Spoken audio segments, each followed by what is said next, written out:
Hello, hello. Happy New Year, friends. Happy New Year, mamas. I am so excited to kick off this new live show with you, the Mommy Me Time Talks, every week. It might not be at this time every week, depending on the availability of me and my guest, but I am going to I'm just going to have so much fun, and we're going to have so much fun. And we're kicking off with Tameeka, who is going to talk all about goal setting. Hello, hello. She is here, so we're going to invite her on, and we are going to kick off this fun time.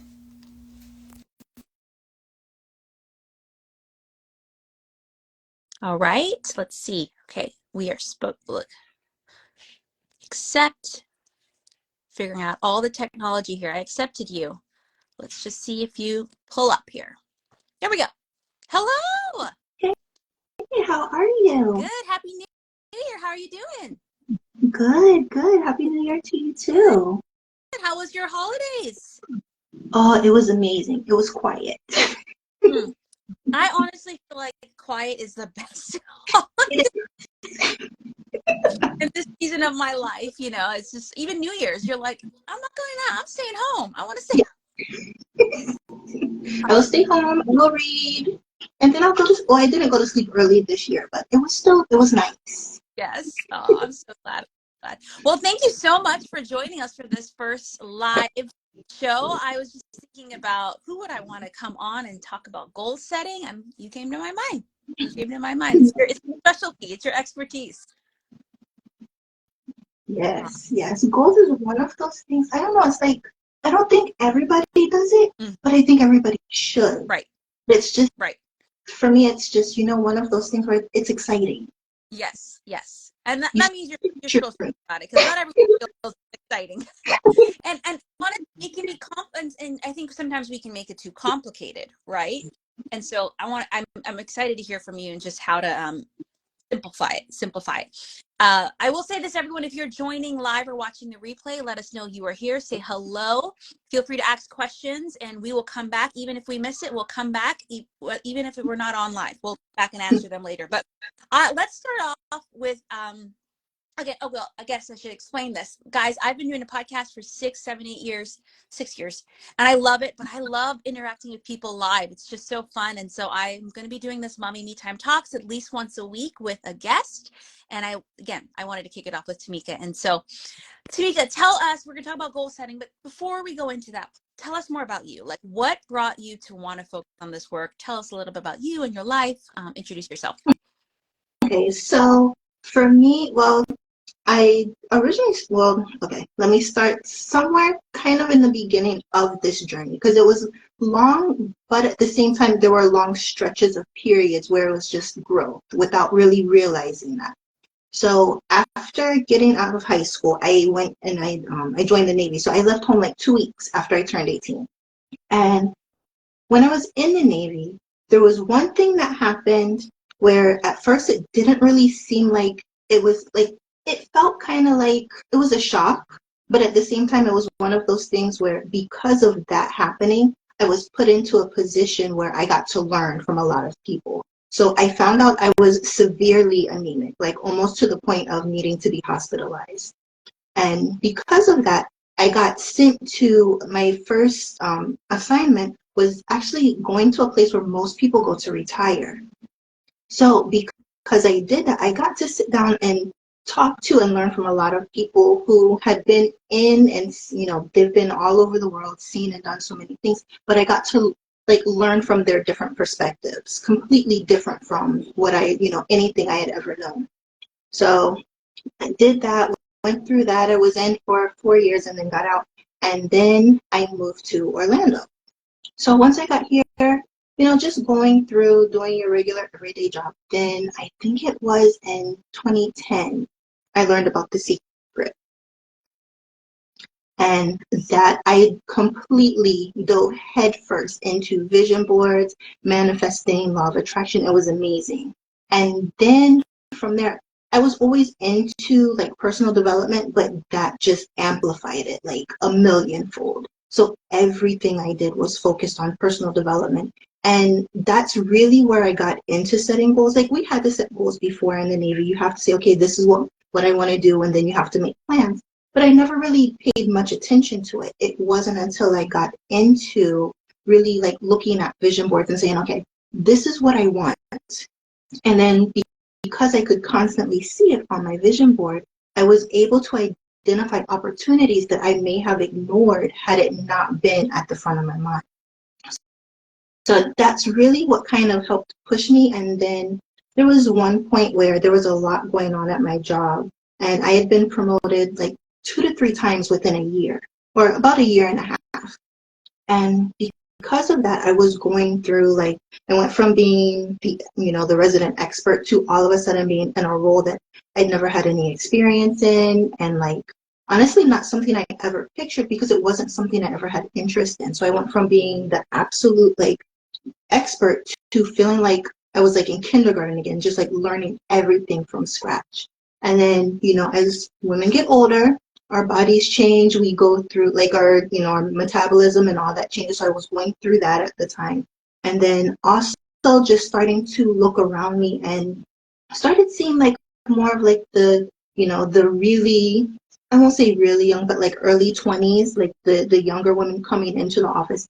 And that's, I think, because of where I was mentally already, I started comparing myself to them, along with comparing myself to the people who had been in my role for like decades and saying, okay, well, how come I can't do what they can do, even though I literally had just been in the role for a few months. So going through that, once I realized what I was doing to myself, that's when I sat back and I was like, what do I want? I literally wrote that in my journal. I was like, what do I want? And as I sat and I just wrote until I had nothing left in me. And that's when I realized it was like, I'm fighting for something that I don't even want. It's not something I asked for. It's like, yes, to everybody else, because of everything that I was going through, all my promotions and everything. Everything looked, I was really successful. Like my career plan was actually, it was amazing. It was way more than I ever expected. But I was like, this isn't what I want. I was like, so yes, I look like I'm being, I'm successful, but I don't want this success. The success that I want is something completely different. And I started paying more attention to the things that I was doing at work that actually made me feel like really happy. And the one thing that I noticed was on my team, so there were certain things where I was training people to use the system that I had been the sub-admin for. And some of the people that I was showing like different tasks and things like that too, they had no experience with this system and no experience doing anything like that. So just going step by step and showing her, it's like, okay, you can actually do this. Just do this. And, once you finish that, then we'll take the next step. And then we'll take the next step. And by the time we got to the end of that project, seeing how happy she was with herself because she was able to prove to herself that she could do it. It was in that moment that I was like, this is what I want to do. It's helping women see that they're capable of achieving whatever they set their mind to. I love it. I just love how you shared your story. And I think what stood out to me the most when you said is, I'm successful, but this is not the level of success I want. And I think that's very important because there are certain definitions of success that the world has, society has, your family may have for you, and you may even have for yourself, but then you reach it and you realize like, oh, this is not what I want. And so this applies to every area, not just your career. I mean, I think I see this most in, my own journey with health and wellness, like when I was in high school and getting super like small and lean, and I'm not feeling any sort of like a sense of accomplishment because it's not what I wanted, wasn't that. It was like the feeling of feeling good in my skin, of feeling healthy, proud of myself. It actually happened right now. I don't have to like achieve to do that, right? And so I just think this is very, and I think again, it's just important, and understanding what your level of success is, your definition is going to help you with goal setting, right? Like, because if your goal setting, like I want to run a 10K, for example, and you don't actually want to run a 10K, it's going to be miserable trying to and so before we get into the I guess this is one of the hacks, but more of the things that you're sharing, like how do people get to the core of what their definition of success is? Like how do they really hack it, right? Because there might be other things that are surrounding it. For me, one of the main things that I do is visualization. So in one of my workshops, I actually have a visualization meditation. There's a couple of them within that workshop, and it walks through what their ideal life looks like. But then there's another one that I've had where it's like you're watching a film of your life, like as you retire, and you're looking back at the things that actually made you happy. And for me, those two perspectives, it depends, because some people, they prefer, looking backwards and saying, oh, these are the things that I did that made me feel successful. And some people, they need to just sit and try to feel their way into it. So, but for me, it's what are the things that truly make you happy? Like if money was no object, like if that was not an issue, what would you do with your life? How would you live your life? Where would you live? What would you do? What would you do with your time? I love that, because I also think like barriers, it's like what you're saying, barrier aside, obstacle aside, whether it's more time, whether it's more money, I think some of the roadblocks that help, that prevent women from health and self-care are particularly moms, are like lack of support, overwhelm, no time, finances, like, and I just think if those roadblocks were all moved, what would be your definition? And then that's what you need to move. It's like everything is figure outable. Like everything those things can be figured out. But if you don't get to that clear, definition and believe it's possible, Yes. then you're going to get to your goal. Or you're going to get there and not even realize that you got there and not even enjoy it. Yep. I love that. So say we're clear on our goal, right? Like, this is my definition of success. Like in this season, when being a mom for 3.5 years, like when I started to be consistent with working out, it was like literally 10 minutes a day of movement. Like that is my definition of success. And some days I do that way more. Some days I don't barely, but it's like, oh, obviously an average.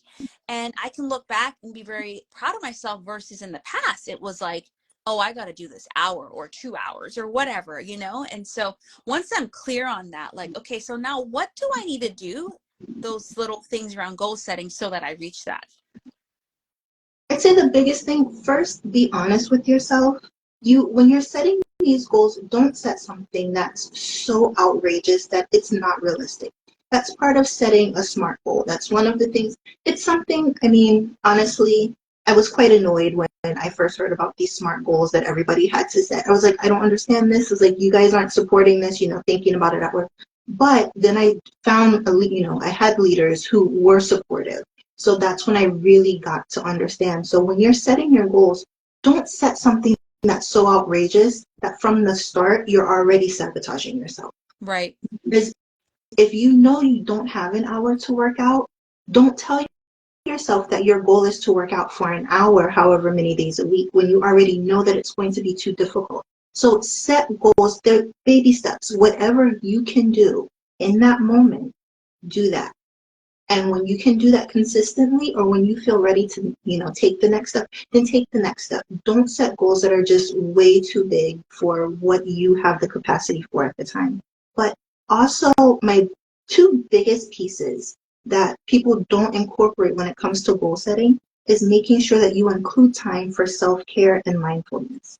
Because if you're not taking care of yourself while you're, working to achieve these goals, you're not going to make it.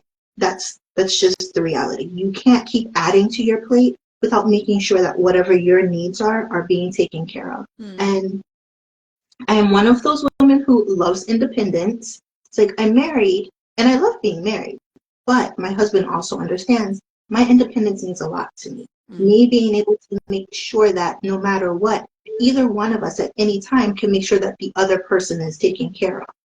For me, that's important, because if I'm stuck, depending on somebody else to make sure that my needs are met, if they're not in a position to do that for me or for themselves so that I can do it for me, then it's not going to work. So self-care to me is you taking that responsibility for making sure that your needs are met. And then the mindfulness piece is you acknowledging where you're at, where you want to go.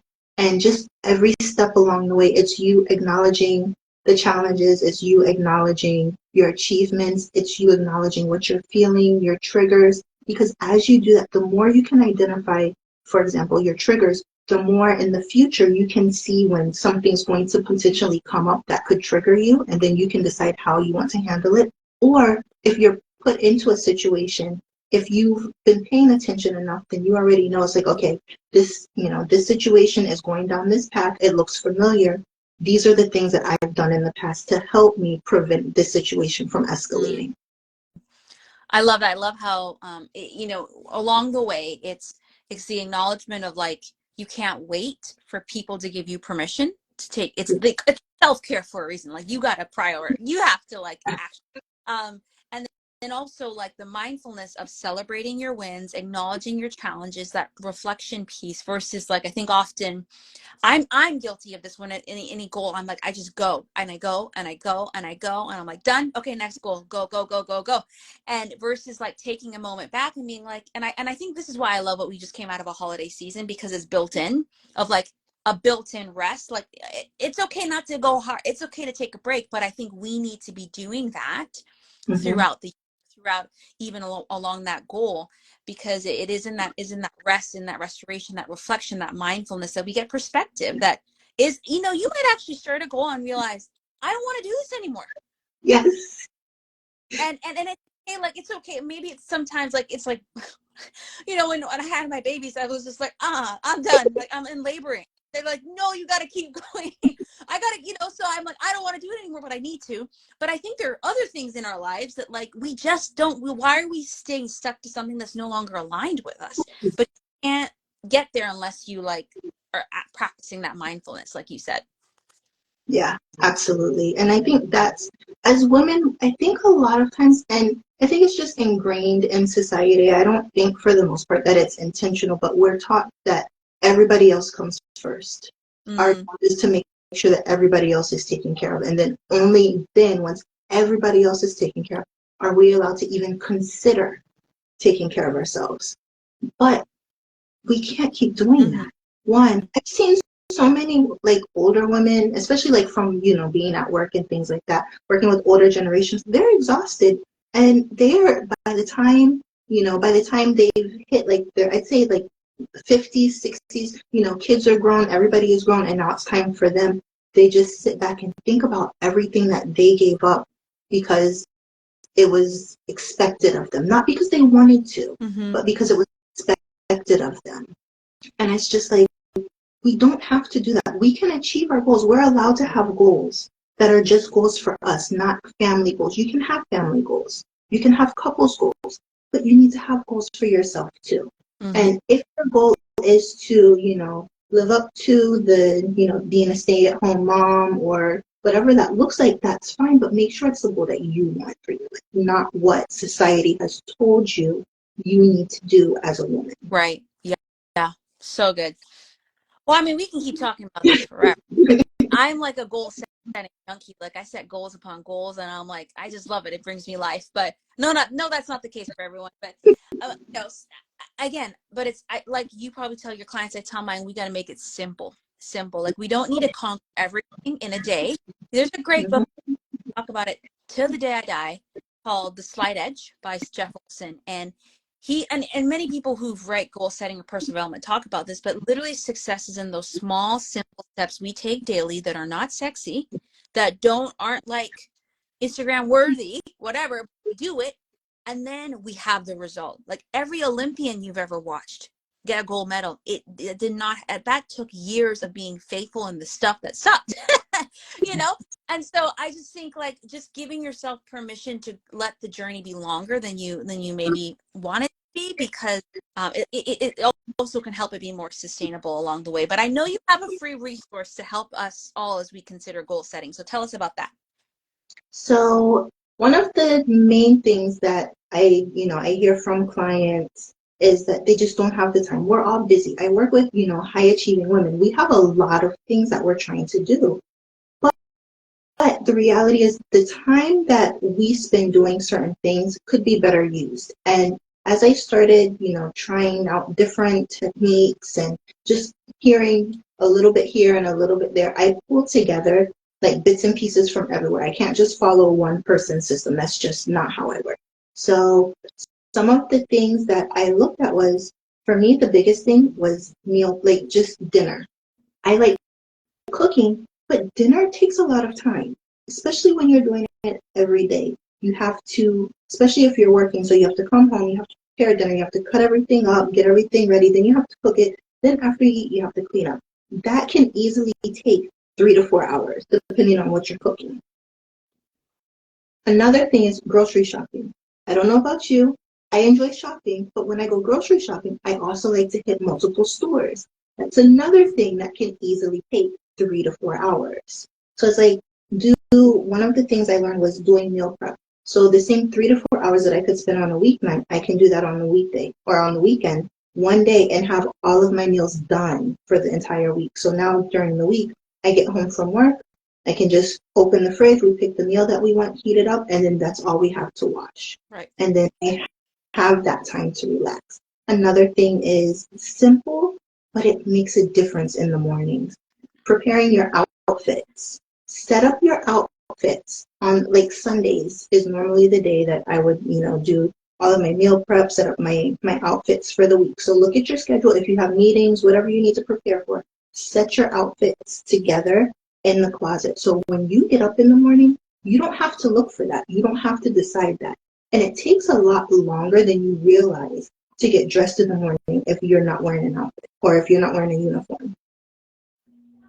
Awesome. I mean, I it's so funny. I just remember when I went, had uniforms and stuff with school and just anything, like, yeah, we would just set out our outfits, all those things you're doing. I feel like when we're younger or have our parents there or have like more structure, but then when we're older and we have to do so many other things, right? It's like those little things that actually are beneficial, we just kind of put it to the wayside there. So, well, I know you have your resource, the Finding Time for Your Goals guide. So yeah, tell us a little bit about that. Like, what's in it? What can people expect when they sign up for it? Where can they access it?